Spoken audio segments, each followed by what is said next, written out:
मित्रों नमस्कार, मैं हूं राकेश कुमार। आप देख रहे हैं माता भीमत। मित्रों, अभी बिहार में अगर भूमि की बात करें, जमीन की बात करें, तो सबसे ज़्यादा चर्चा में है बेतिया राज।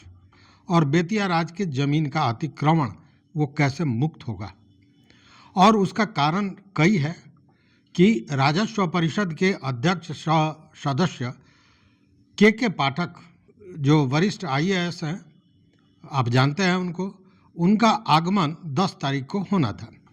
लेकिन 10 तारीख को नहीं, आज वो 11 तारीख को बेतिया पहुंचे और बेतिया में उन्होंने कई जगहों का निरीक्षण किया।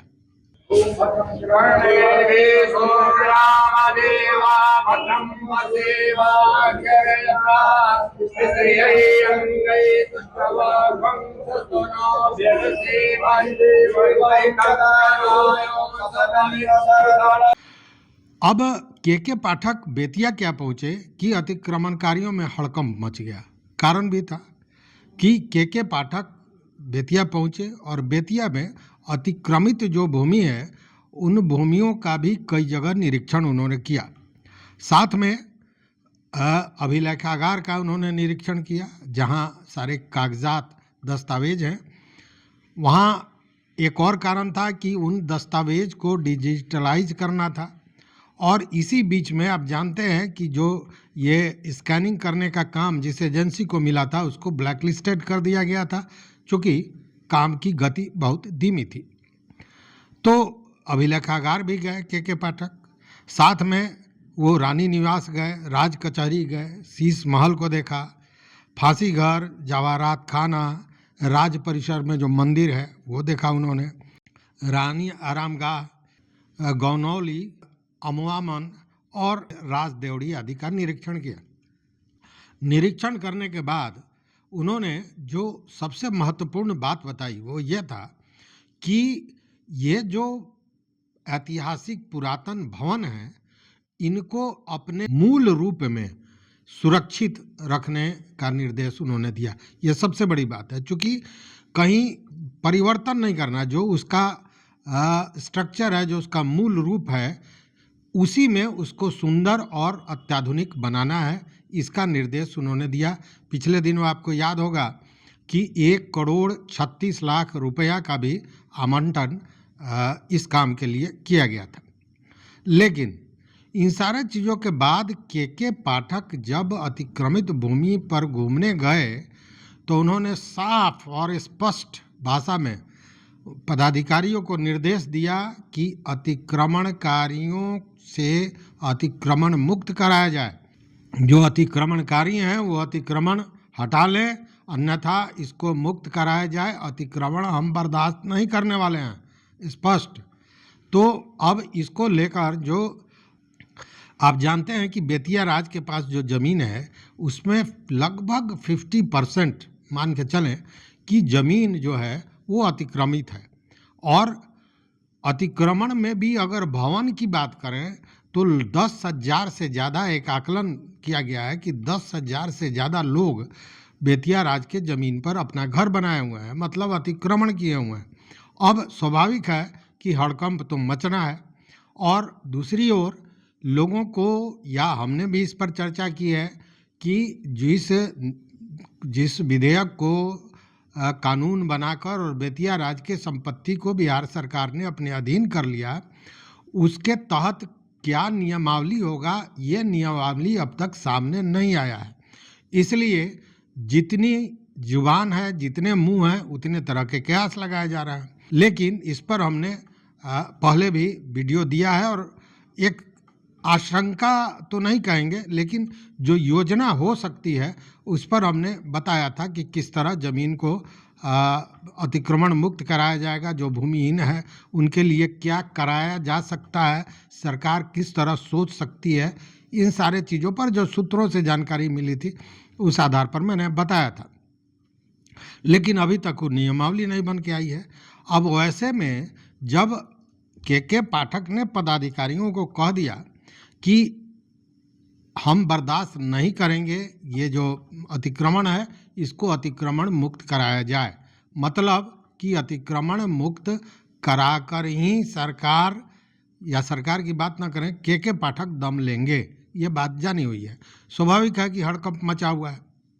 दूसरी ओर आज जो निरीक्षण के दौरान बातें हुई उसमें के पाठक का ये कहना है कि जो बेतिया राज की ज़मीन है, इस ज़मीन का व्यावसायिक उपयोग किया जाएगा।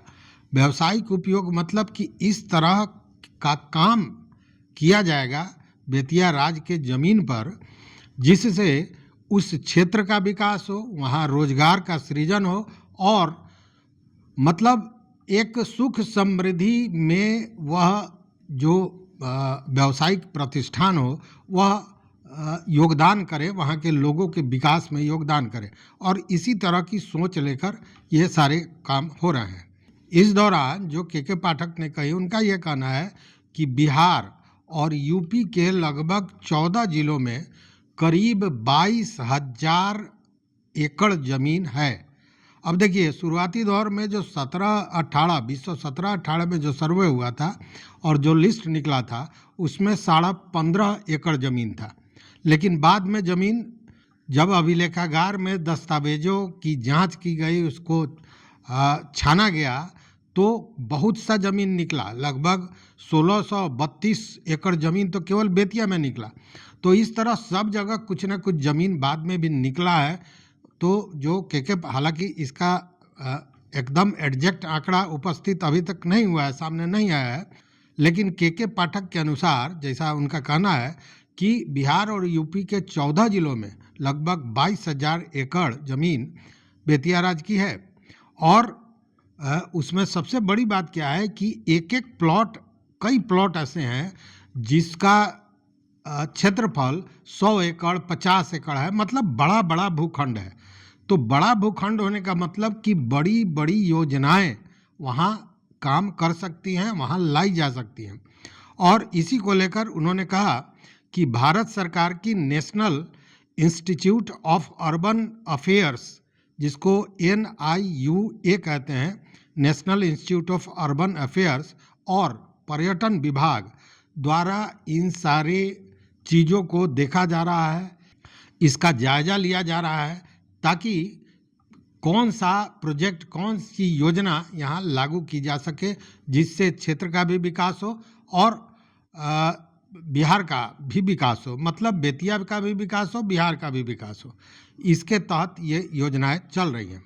और जो योजनाएं हैं उसमें अगर सूत्रों की माने तो चिकित्सा एवं शिक्षण संस्थान खोलने की चर्चा हो सकती है, मतलब खोला जा सकता है। बड़े व्यावसायिक परियोजनाएं, बहुत सी ऐसी व्यावसायिक परियोजनाएं हैं जिसमें 100 एकड़ 50 एकड़ ज़मीन की ज़रूरत पड़ती है और चूंकि यह एक भूखंड है तो ऐसे में ऐसी बड़ी परियोजनाएं शुरू की जा सकती हैं। साथ में पर्यटन स्थल के रूप में भी इस क्षेत्र को विकसित किया जाए और बिहार सरकार और भारत सरकार की जो लंबित योजनाएं हैं जो भूमि के अभाव में रुकी हुई हैं, वैसी योजनाओं को भी लाने की सोच है। अब इसके तहत जो मैंने बताया कि national institute of urban affairs और पर्यटन विभाग इन सारे क्षेत्रों का जायजा ले रहा है, उस हिसाब से ये काम होगा। और इतना ही नहीं, पटना से दिल्ली तक सचिव स्तर की बैठकें होंगी। बैठकों में भी यह तय किया जाएगा कि ऐसे स्थल पे कौन सी परियोजनाएं चालू की जाए जिससे क्षेत्र का भी विकास हो और बिहार का भी विकास हो।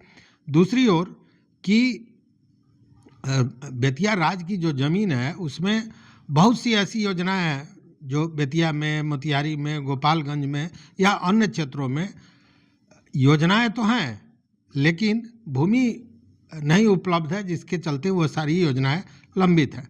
तो वैसे योजनाओं का विकास कैसे हो, उसको कैसे पूर्ण किया जाए, इस पर भी विचार होगा।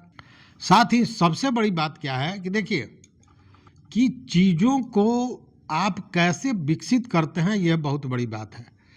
बेतिया राज की ज़मीन मिली तो किसी ने, हमारी चर्चा बहुत लोगों से हुई है, मैं आपको बताऊं कि सारे लोग यही कर रहे थे कि स्कूल खुल जाएगा तो मैदान खुल जाएगा तो स्टेडियम खुलेगा, यही सारी चीज़ें हो रही थी और लोगों की सोच भी वहीं जा रही थी। लेकिन के पाठक ने इसको कितना विस्तृत रूप दे दिया है, इस बात को समझिए। 22,000 एकड़ जमीन, 22,000 एकड़ में अतिक्रमण भी है, ठीक है, वो अतिक्रमण मुक्त होगा या उसका अलग होगा, लेकिन फिर भी जो खाली जमीन है वह भी बहुत बड़ा क्षेत्रफल है। और इसको लेकर देखिए, इसको लेकर के पाठक की जो सोच है वो कितनी विस्तृत है, कितना बड़ा उसका दायरा है, इसी से अंदाज कीजिए कि उन्होंने कहा कि दिल्ली में एक अंतर्राष्ट्रीय स्तर का सम्मेलन भी आयोजित किया जाएगा, दिल्ली में अंतर्राष्ट्रीय स्तर का, जिसमें देश और विदेश के जो उद्यमी हैं उनको आमंत्रित किया जाएगा और उनको पूंजी निवेश करने के लिए आमंत्रित किया जाएगा। और ये सारा पावर आया कहाँ से? ये सारा पावर आया है मात्र और मात्र बेतिया राज का जो जमीन मिला है उससे। क्योंकि किसी भी परियोजना के लिए सबसे महत्वपूर्ण जो होता है वो चीज़ होती है भूमि, और भूमि के चलते ही कई परियोजनाएं आप रोज देखते होंगे, भूमि अधिग्रहण को लेकर कितना बवेला चल रहा है, हंगामा चल रहा है। तो जब आपके पास भूमि उपलब्ध है और अब वो भूमि बेतिया राज की रही नहीं, अब वो भूमि बिहार सरकार की है, उस स्थिति में अंतर्राष्ट्रीय उद्यमी सम्मेलन भी बुलाने की चर्चा चल रही है। तो इस तरह के पाठक का जो आज का निरीक्षण है बेतिया का, वह कई मायनों में बहुत दूरगामी उसका प्रभाव पड़ना है। प्रभाव कुछ निगेटिव भी होगा, कुछ पॉजिटिव भी होगा। पॉजिटिव प्रभाव ये कि बड़ी बड़ी परियोजनाएं शुरू हो सकती हैं, जैसा उन्होंने कहा है वो तो क्लियर हो गया है कि हजारी पशु मेला जो है उस क्षेत्र को पूरा टाउनशिप के रूप में डेवलप किया जाएगा, जिसमें खेल मैदान भी होगा, मंदिर भी होगा, सारी चीज़ें होंगी, व्यायामशाला होगा, मतलब पूर्णतः आधुनिक जो टाउनशिप होता है उसको बनाने की योजना की गई है। ये जो हजारी पशु मेला था, तो स्वाभाविक है कि देखिए पहले क्या था, पहले जो बहुत धनाढ़ होता था वो क्या करता था, वो हाथी की सवारी करता था, उसके दरवाजे पर घोड़े होते थे। अब क्या है, दुनिया बदल गई है, आर्थिक परिवर्तन हुआ है, वैज्ञानिक परिवर्तन हुआ है, तकनीक में भारी परिवर्तन हुआ है। तो अब क्या होता है, जिसके पास बहुत पैसा है उसके पास आलीशान गाड़ियां होती हैं, आलीशान घर होता है। तो कभी वो पशु मेला बेतिया राज के लिए एक व्यावसायिक प्रतिष्ठान हुआ करता था, ऐसे आप समझिए कि वहाँ पे हजारों हजार की संख्या में पशु आते थे, खरीद बिक्री होती थी, मतलब कि आर्थिक लेन देन का वो स्थल था और उसका लाभ राजा को होता था। उससे जो चुंगी आती थी, जो शुल्क मिलता था, उससे राजा को भी धन प्राप्त होता था। अब वो चीज़ बदल गया, अब पशु मेला की जगह वहाँ पे टाउनशिप होगा, सारी चीज़ें सुख सुविधा के साथ वो टाउनशिप तैयार होगी। तो यह कोई बड़ी परियोजना आती है तो के पाठक का यही कहना है कि ऐसी परियोजनाओं को वहाँ जगह दी जाएगी जिससे बेतिया का तो विकास हो ही हो, साथ में बिहार का भी विकास हो और स्थानीय लोगों को रोजगार मिले, उद्यमियों को अवसर मिले। मतलब कि ये आपदा का माहौल उसको नहीं बना के इसको अवसर के रूप में देखने की बात के पाठक कर रहे हैं। तो आज का के पाठक का जो ये निरीक्षण है ये बड़ा महत्वपूर्ण है, और जो योजनाएं उनके दिमाग में चल रही हैं, जिसका निर्देश भी उन्होंने कई पदाधिकारियों को दिया, इससे लगता है कि आने वाले समय में बेतिया या वैसे जगह जहां पे बेतिया राज की ज़मीन बहुतायत में है, वहाँ का नज़ारा ज़रूर बदल जाएगा। लेकिन तत्काल नज़ारा तो बदला हुआ है उन लोगों का जिन्होंने अतिक्रमण कर रखा है। अब वो करें तो क्या करें, ये बात समझ में नहीं आ रही है और केवल लोग इंतज़ार कर रहे हैं, एक दूसरे का चेहरा देख रहे हैं कि आगे क्या होगा। लेकिन के पाठक ने स्पष्ट कर दिया कि अतिक्रमण बर्दाश्त नहीं करेंगे, अतिक्रमण हटाया जाए। अब किस तरह हटाया जाता है, क्या नियम लागू किया जाता है, ये आने वाले समय में पता चल सकेगा। लेकिन आज का ये महत्वपूर्ण विषय और के पाठक का आज जो निरीक्षण है यह कहीं ना कहीं, अब सोचिए 22,000 एकड़ ज़मीन और इसमें कितने लोग अतिक्रमण किए होंगे, इन सारे लोगों के भविष्य को तय करने वाला होगा। तो इस वीडियो में बस इतना ही मित्रों। इस वीडियो से जुड़ा हुआ या बेतिया राज और के पाठक से जुड़ी हुई कोई बातें हो, कोई जानकारी हो, कोई प्रश्न हो, कोई सलाह हो, तो निश्चित रूप से हमारे कमेंट बॉक्स में आप देंगे। हमें इंतज़ार रहेगा। देखते रहिए हम मत अभिमत। लेकिन मित्रों, अगर चैनल पर नए हो तो अनुरोध है कि इसको शेयर कीजिए, सब्सक्राइब कीजिए, लाइक कीजिए। इसमें आपका कुछ भी नहीं लगता है, लेकिन चैनल को मजबूती मिलती है और मजबूती से हम आपकी बात सामने रख सकेंगे। देखते रहिए मत अभिमत। बहुत बहुत धन्यवाद। कोटिशाह आभार।